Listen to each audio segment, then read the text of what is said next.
নমস্কাৰ ছাত্ৰ ছাত্ৰীসকল, তোমালোক সকলোকে এছএছ পঢ়াশালীলৈ স্বাগতম জনাইছোঁ। আমি আজিৰ ভিডিঅ'টোত আলোচনা কৰিম ক্লাছ 3 অনুশীলনী 2 পাৰ্ট 2 যোগৰ বিষয়ে। আমাৰ অলৰেডি দুটা হৈ গৈছে, 1 আৰু 2 যোগফলবিলাক হৈ গৈছে।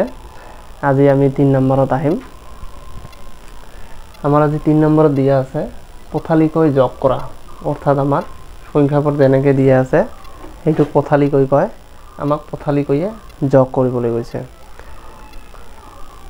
তোমালোকে ভিডিঅ'খন সম্পূৰ্ণকৈ চাবা আৰু বটৰ পিনে মনোযোগ দিবা। তেনেহ'লে এইটো আমাৰ এককৰ ঘৰ, এইটো আমাৰ এককৰ ঘৰ, এইটো আমাৰ এককৰ ঘৰ, এইটো আমাৰ এককৰ ঘৰ, অৰ্থাৎ আমাক আগত এককৰ ঘৰবিলাক হিচাপ কৰি ল'ব লাগিব। অৰ্থাৎ 4 আৰু 4 আমাৰ কিমান হ'ব? 8 হ'ব। 8 আৰু 0 আমাৰ কিমান হ'ব? 8 থাকিব। আৰু ইয়াত 8ৰ লগত 5 যোগ কৰিলে আমাৰ কিমান হ'ব? 8 আৰু 5 আমাৰ কিমান হ'ব? 13 হ'ব। ইয়াত 13ৰ আমি কিমান বহুৱাম? যিহেতু আমি সোঁফালৰ পৰা অংকবিলাক কৰি আহিব লাগে আৰু সোঁফালৰ পৰা আমি কৰি আছোঁ, তেনেহ'লে আমাক অংকটো সোঁফালে বহাব লাগিব। তেনেহ'লে আমি ইয়াত সোঁফালত দিম 3টো। ইয়াত আমাৰ 1 হাতত থাকিল। এতিয়া আমাৰ এইটোত আৰু দশকৰ ঘৰ নাই, এইটোত আমাৰ দশকৰ ঘৰ আছে 3, এইটোত আমাৰ দশকৰ ঘৰ আছে 7 আৰু এইটোত আমাৰ দশকৰ ঘৰ আছে 8। তেনেহ'লে 3 আৰু 7 আমাৰ কিমান হ'ব? 10 হ'ব। 10 আৰু 8 আমাৰ কিমান হ'ব? 18 হ'ব। 18 আৰু 1 আমাৰ কিমান হ'ব? 19 হ'ব। 19 আমাৰ কি বহুৱাম? 9 বহুৱাম। আকৌ 1 হাতত থাকিল। এতিয়া আমাৰ দশকৰ ঘৰ গ'ল, এইটোও হ'ল, এইটোও হ'ল। এতিয়া আমাৰ থাকিল শতকৰ ঘৰ। এইটো এটা শতকৰ ঘৰ, এইটো এটা শতকৰ ঘৰ। তেনেহ'লে আমি 8 আৰু 8 যোগ কৰিম। 8 আৰু 8 আমাৰ কিমান হ'ব? 16 হ'ব। 16 লগত যদি আমি 1 দিওঁ আমাৰ হ'ব 17। তেনেহ'লে আমি 17ৰ কি বহুৱাম? ইয়াত 7 বহুৱাম। আৰু আমাৰ 1 হাতত থাকিল। ইয়াত আমাৰ দশকৰ ঘৰ হৈ গ'ল, এককৰ ঘৰ হৈ গ'ল, শতকৰ ঘৰ হৈ গ'ল, ইয়াত শতকৰ ঘৰ হৈ গ'ল, অকল হাজাৰৰ ঘৰটো আমাৰ বাকী থাকিল। তেনেহ'লে আমি হাজাৰৰ ঘৰটোৰ লগত এইটো যোগ কৰিম। তেনেহ'লে আমি 9 আৰু 1 আমাৰ কিমান হ'ব? 9 আৰু 1 আমাৰ কিমান হ'ব? 10 হ'ব। তেনেহ'লে এইটো আমি ইয়াত আগত দিম 10। চিনি পাই আছে নহয় তোমালোকে? অলপ চিপাচিপি হৈছে নহয়? এতিয়া আমি ঠিক তেনেকৈ আমি খ নম্বৰটো কৰিম। এতিয়া আমি আগত এইটো এককৰ ঘৰ আছে, ইয়াত আমাৰ এককৰ ঘৰ এইটো, এককৰ ঘৰ এইটো, ইয়াত এককৰ ঘৰ এইটো।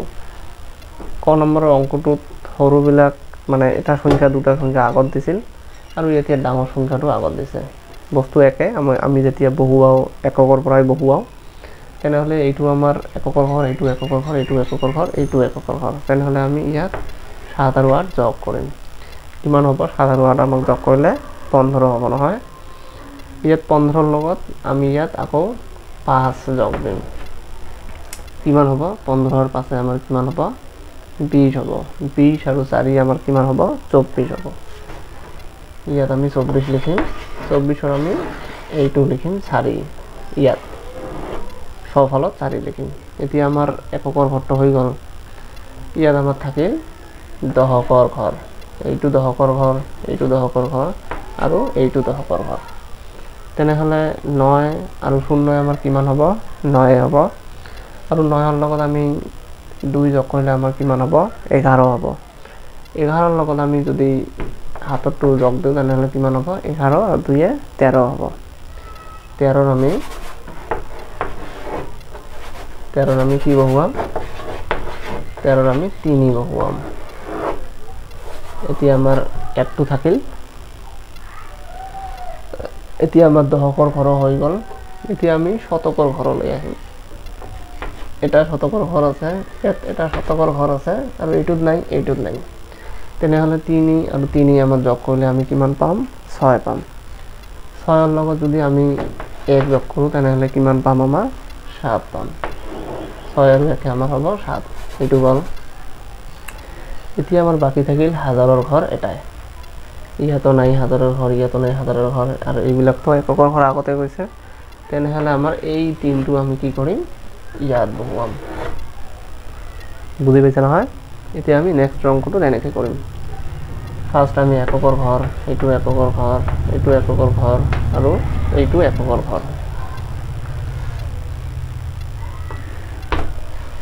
তেনেহলে 5 আৰু 3 এ আমাৰ কিমান হ'ব তোমালোকে এককৰ পৰা স্টাৰ্ট কৰিবা 8 আৰু 5 এ আমাৰ কিমান হ'ব 8 5 এ আমাৰ 13 হ'ব 13 আৰু 3 এ আমাৰ কিমান হ'ব 16 হ'ব 16 আৰু 5 এ আমাৰ কিমান হ'ব 21 হ'ব নহয় 21 আমি এনেকৈ বহুৱাম আৰু 1টো আমি ইয়াত দিম 21 আমাৰ এইটো হল হাতত এইটো থাকি গল এতিয়া আমি দহকৰ ঘৰলৈ আহিম এইটো গল দহকৰ ঘৰ 9 আছে 0 আছে 9 আৰু 0 আমাৰ কিমান হ'ব 9 এ হ'ব আৰু এইটো আছে দহকৰ ঘৰ তেনেহলে 9 আৰু 8 এ যেহেতু 9 আৰু 0 9 আৰু 8 তাতে কিমান হ'ব আমাৰ 8 এতে আমাৰ 16 অৰ্থাৎ 16 হয় আৰু 1 থাকিল 17 মানে 9 আৰু 8 এ আমাৰ কিমান হ'ব 17 হ'ব 17 আৰু 7 1 আছিল নহয় 17 আৰু 7 কিমান আছিল 2 আছিল 17 আৰু 2 আমাৰ কিমান হ'ব 19 হ'ব ইয়াত আমি 19 কি লিখিম 9 টো লিখিম ইয়াত আমি 9 টো লিখিম ইয়াত ঠাই অলপ শর্ট পড়ে নেকি আমি এখানে লিখি লওঁ ইয়াত 1 ইয়াত 9 তেনে আমি 9 টো লিখিলো হাতৰ 1 থাকিল এতিয়া আমাৰ কোনটো গল দহকৰ ঘৰটো গল না এইটো আমাৰ দহকৰ ঘৰ গল এতিয়া আমাৰ থাকিব এইটো দহকৰ ঘৰ গল এইটো আমাৰ থাকিব শতকৰ ঘৰ 4টো শতক ইয়াত 1টো শতক আৰু ইয়াত এই 4টো শতক তেনেহলে 4 আৰু 1 আমাৰ কিমান হ'ব 5 হ'ব 5 আৰু 4 আমাৰ কিমান হ'ব 5 আৰু 4 9 হ'ব 9 আৰু আমাৰ হাতৰ 1 আছিল কিমান হল আমাৰ 10 10 আমি কি দিম 0 আৰু হাতৰ কিমান থাকিল 1 থাকিল এতিয়া আমাৰ শতকৰ ঘৰ গল এতিয়া আমাৰ হাজাৰৰ ঘৰ বাকি থাকিল ইয়াত হাজাৰৰ ঘৰ নাই ইয়াত এটা আছে ইয়াত আছে 4 আৰু ইয়াত হাজাৰৰ ঘৰ আছে